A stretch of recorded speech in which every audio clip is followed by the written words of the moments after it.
un grupo de investigadores comenzó a excavar en el Valle del Jalón, en Aragón, una ciudad romana de casi unos 2000 años de antigüedad.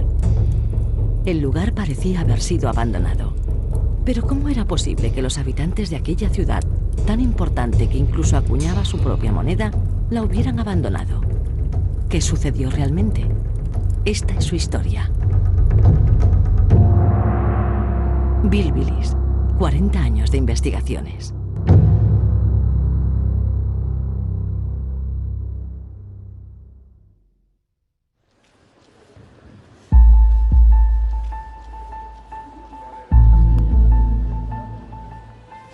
Mi nombre es Pilar Rivero y soy profesora de didáctica de las ciencias sociales. Mi trabajo es enseñar a interpretar a otros las huellas del pasado en el entorno. Por eso, siempre me llamó la atención el caso de Bilbilis. Las ciudades romanas de Aragón, Caesar Augusta, Osca, mantuvieron su población y tras el período romano fueron visigodas, andalusíes, aragonesas. Pero Bilbilis fue abandonada a pesar de que era una de las ciudades romanas más importantes, ya que estaba situada estratégicamente en el Valle del Jalón, controlando la frontera de Celtiberia y la ruta hacia Mérida. Bilbilis acuñaba su propia moneda, incluso en época romana. Era un foco cultural destacado en la región, pues su teatro tenía más aforo que habitantes la propia ciudad, y era conocida por ser patria del poeta Marco Valerio Marcial. Pero, ¿por qué una ciudad poblada durante siglos y de esta relevancia es abandonada y relegada a ser cantera durante más de 1000 años? ¿Pueden las excavaciones arqueológicas darnos alguna pista?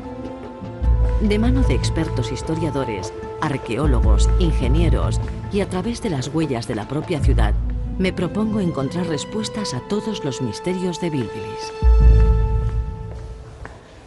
Aunque existe una numerosa bibliografía sobre este yacimiento, decidí buscar a la persona que mejor conoce la ciudad, Manuel Martín Bueno, catedrático de Arqueología de la Universidad de Zaragoza y director de las excavaciones de Bilbilis desde su inicio, hace unos 40 años. Toda una vida ligada a este yacimiento arqueológico fascinante. Una ciudad romana de más de 30 hectáreas, nunca destruida ni por la naturaleza ni por los enemigos, pero abandonada y nunca más habitada. Se ha escrito mucho sobre Bilbilis. ¿Tan importante es? ¿Tan relevante es? Es importante por el número de publicaciones, por el número de citas, por el número de investigadores que la hemos tratado. Un yacimiento que se convierte en referente necesariamente está muy presente. Uno le da al buscador a cualquiera de ellos y pone Bilbilis y empiezan a caer en cascada infinidad de noticias, de artículos, de documentos. Y porque efectivamente llevamos 40 años a nuestras espaldas de investigación que han permitido casi escudriñar hasta lo último en lo que significa el urbanismo romano, el papel de una ciudad romana provincial, cómo es esa sociedad, cómo viven, cómo se mantienen y sobre todo lo que tiene es una dificultad para extraer la información, una dureza, es un yacimiento terriblemente duro y terriblemente difícil de interpretar, que yo creo que eso constituye un atractivo fantástico, es un reto, ¿no? Y los retos hay que superarlos o apartarte, porque si no te aplasta. Y hace 40 años se conocía la ciudad, pero no se había excavado. Bilbilis siempre se supo, es de esas ciudades que nunca se pierde la noción de su existencia, pero hasta comienzo del siglo XX no hay las primeras excavaciones, que duraron 15 días. A final de los 60, la Universidad de Zaragoza, por mi mano, entra a investigar en Bilbilis, me quedo yo prendado del yacimiento, de sus dificultades, es un reto que hay que superar. A mí me siguen muchos más, muchos alumnos y discípulos jóvenes, y aquí estamos, 40 años después, y todavía en la brecha. Excavar Bilbilis. 3 nombres para una misma ciudad. El nombre original, Bilbilis, la denominación Bilbilis itálica, y el nombre de municipio Augusta Bilbilis, que adquirió al otorgarle el emperador Augusto, en el siglo I después de Cristo, el derecho de ciudadanía romana. Pero para una ciudad hispana del siglo I, ser municipio romano, ¿qué significaba? ¿Era algo especialmente importante?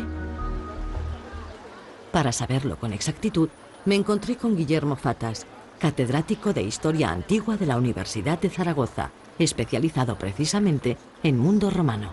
¿El municipio es una ciudad romana con alguna característica propia? Sí, bueno, municipio es una ciudad romana, pero es que eso es ser mucho.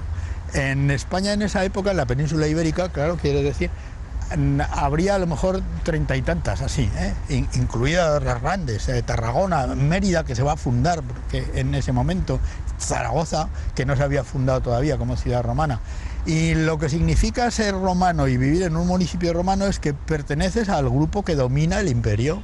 Y claro, Bílbilis pertenece en el actual Aragón, en esa época son Tarazona, Huesca, Bílbilis y Zaragoza cuando se funde, no hay más, ¿no? De modo que sí es pertenecer a un nivel de presencia en los dominadores del mundo mediterráneo en sentido laxo que tiene muy poca gente. Una situación excepcional en el conjunto del imperio, ¿no? En esa época. Luego habrá más, pero en esa época es muy interesante.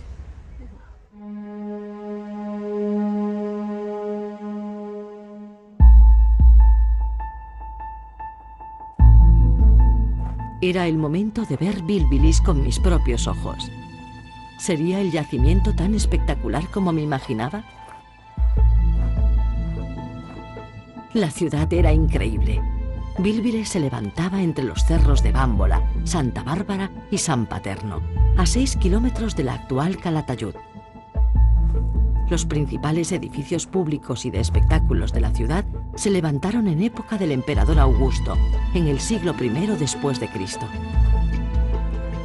Estas construcciones la distinguían como centro cultural, económico y administrativo de la comarca. Su foro porticado estaba culminado con un templo dedicado a la Tríada Capitolina, los dioses principales del Estado romano. Visible desde los caminos cercanos a la ciudad, constituía un símbolo de civilización romana.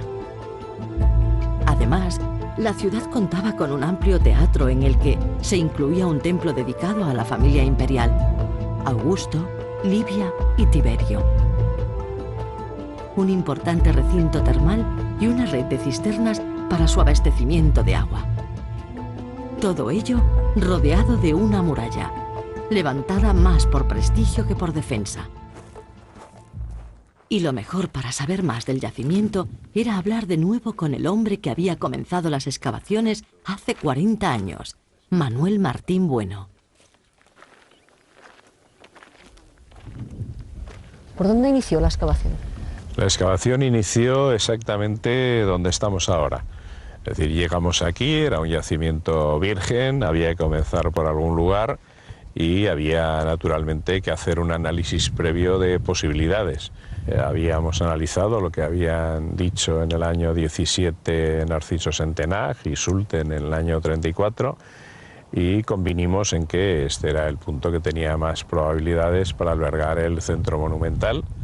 Marcamos el punto cero que lo tenemos delante de nosotros y empezamos a encontrar seguidamente estas losas que son las losas originales del pavimento del foro, el centro neurálgico de una ciudad romana que la distinguía de las ciudades indígenas de alrededor y el lugar al que tendrían que venir a partir de entonces todos los comarcanos para hacer cualquier trámite administrativo que los convertía en ciudadanos romanos.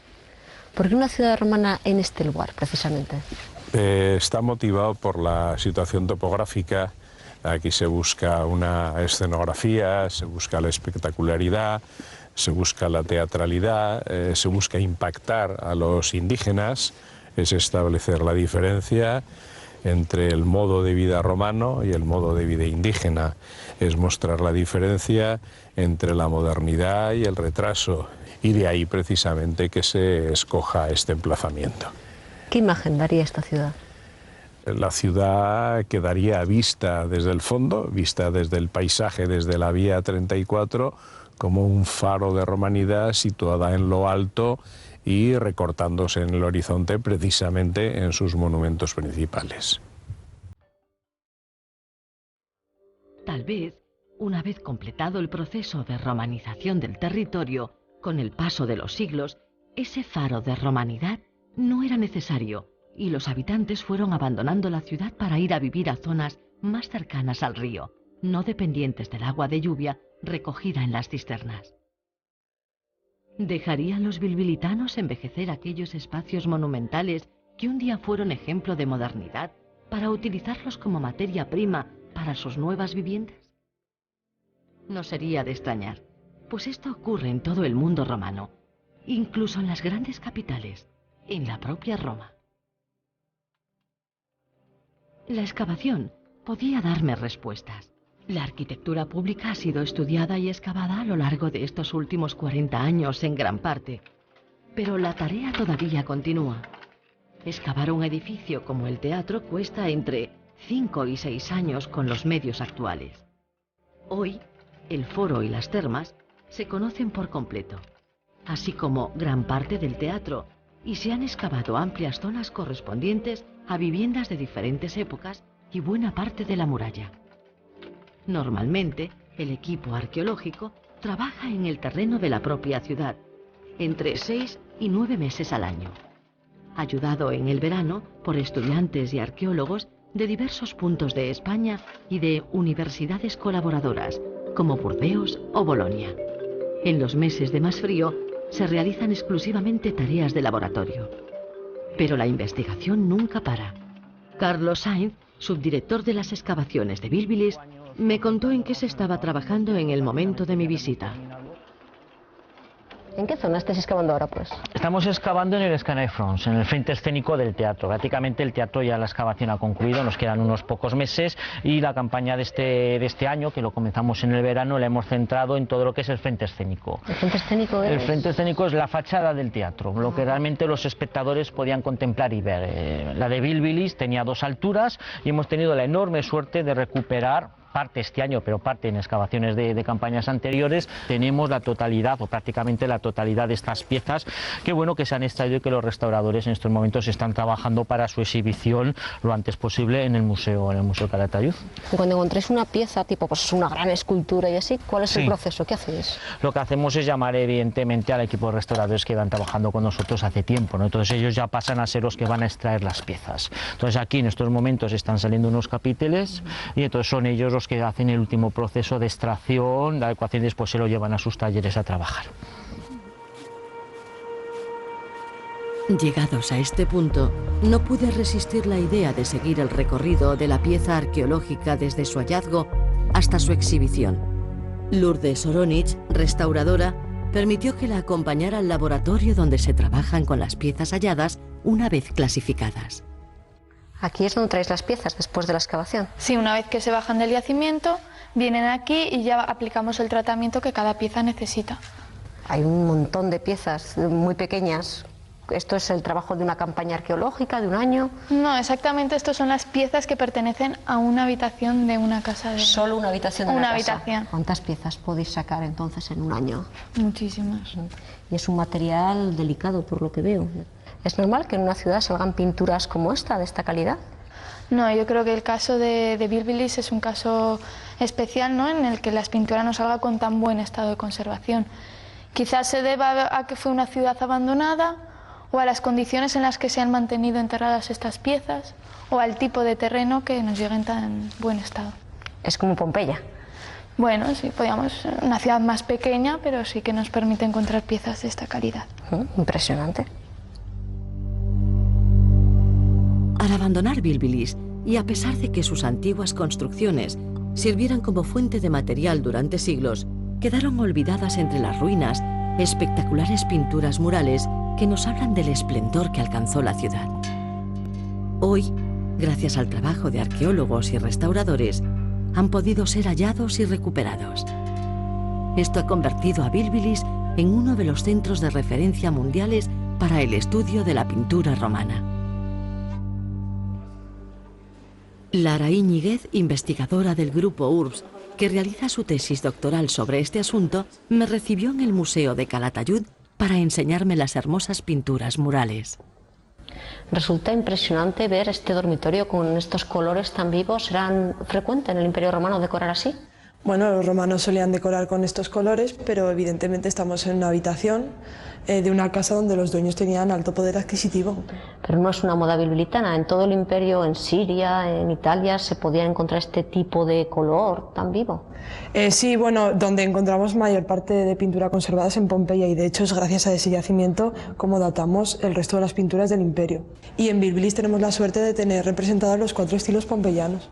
¿Quiénes harían las pinturas? ¿Los esclavos de la casa? ¿Gente especializada? Pues como hoy en día habría gente especializada. De hecho, en Bilbilis tenemos trabajando un taller itálico. Itálico es que vienen de Italia. De la propia Italia, sí. A trabajar aquí. A trabajar aquí. En Bilbilis y en los yacimientos de alrededor. ¿Y es un trabajo muy especializado que requiere mucho conocimiento de la técnica o tampoco es para tanto? Evidentemente tenían que tener mucho conocimiento tanto de los colores como de la técnica pictórica, del estilo que imperaba en el momento, del comportamiento de la cal. Eran muchos factores a tener en cuenta. ¿Y consigue durar bien? Sí, de hecho nos llega hasta nuestros días. El fresco es una de las técnicas pictóricas que mejor se conservan porque los colores están incrustados en la pared. ¿Es muy laborioso? Sí, sobre todo requiere trabajar rápido porque tienes que trabajar con la pared húmeda. Y de hecho hoy podemos ver hasta dónde trabajaban un día, dónde seguían al siguiente, sí. Hoy mediante técnicas de estudio se puede saber eso. Se puede saber prácticamente todo. Sí. Esta reconstrucción de un dormitorio del siglo I es tan solo uno de los numerosos restos de Bilbilis que podemos ver en el Museo de Calatayud, cuya sede actual abrió sus puertas al público en 2007.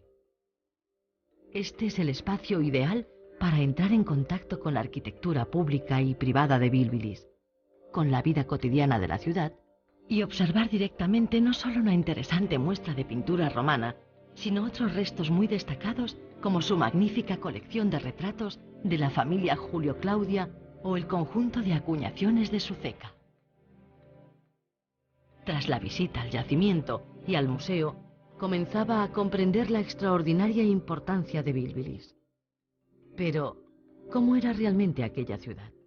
¿Qué aspecto tenía hace casi 2000 años? Para saber más, me dirigí al CPS de la Universidad de Zaragoza, donde los investigadores del Grupo de Ingeniería Gráfica Avanzada, el GIGA, habían elaborado una reconstrucción virtual de gran parte de la ciudad. ¿Exactamente qué trabajo realizáis en el GIGA? ¿Reproducís mundos virtuales a partir de qué? A partir de la información que una persona como un arqueólogo es capaz de imaginar en base a lo que él ha descubierto en el terreno, lo que él conoce, la historia y sobre todo lo que él se imagina. Entonces, el proceso es una transfusión de sus imaginaciones a nuestros conocimientos para poderlos plasmar en algo que al cerebro le gusta mucho, que es la imagen, que es a través de lo que entiende la marina. Y eso es lo que habéis hecho en el caso de Bilbilis. Esto es lo que hemos hecho en el caso de Bilbilis. De Bilbilis habéis reconstruido el teatro, las termas, el foro y una manzana completa de casas, ¿no? Efectivamente. Ajá. Y aquí tienes, por ejemplo, parte de los resultados. Pues sí, la verdad es que el trabajo que realizamos es un trabajo bastante largo. De hecho, fíjate que el proyecto llevamos prácticamente 3 años trabajando.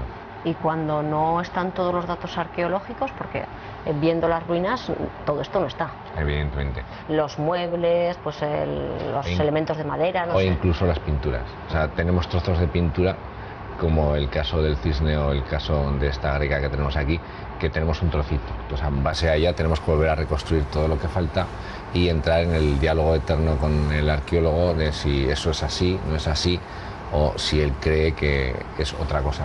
Basándose en paralelos históricos. Efectivamente, en su información.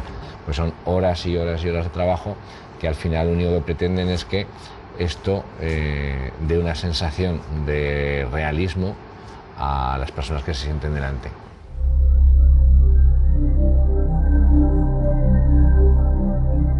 Gracias a la reconstrucción virtual de Bilbilis, podemos apreciar diversos edificios en todo su esplendor y hacernos una idea mucho más aproximada de lo que significó Bilbilis y de su importancia.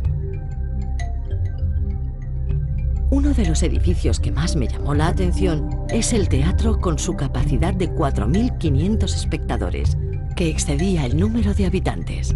Sin duda un símbolo propagandístico de la ciudad.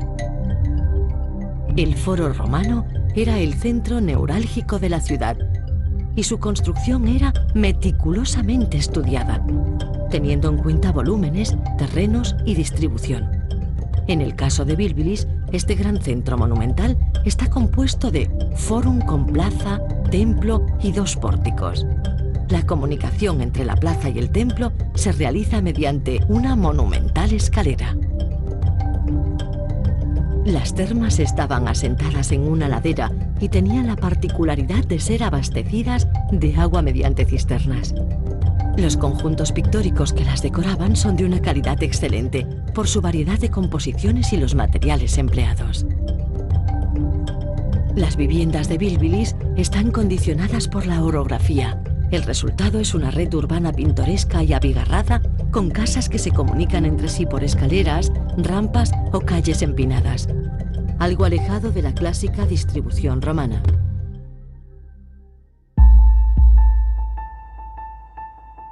Bilbilis, una magnífica ciudad que en el siglo I de nuestra era fue foco de romanidad en su entorno.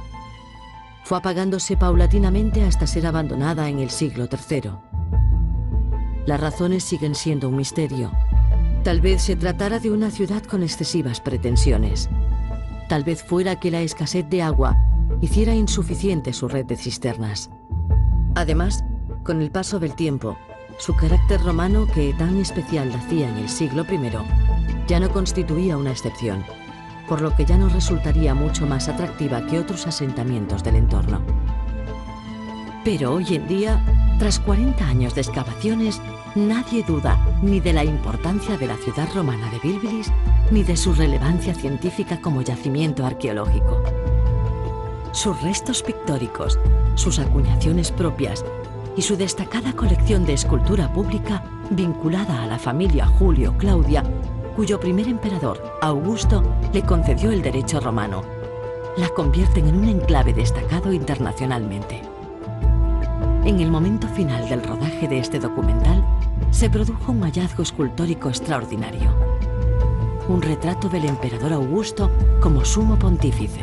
Un retrato oficial del cual solo se han encontrado 4 ejemplares en toda la península ibérica.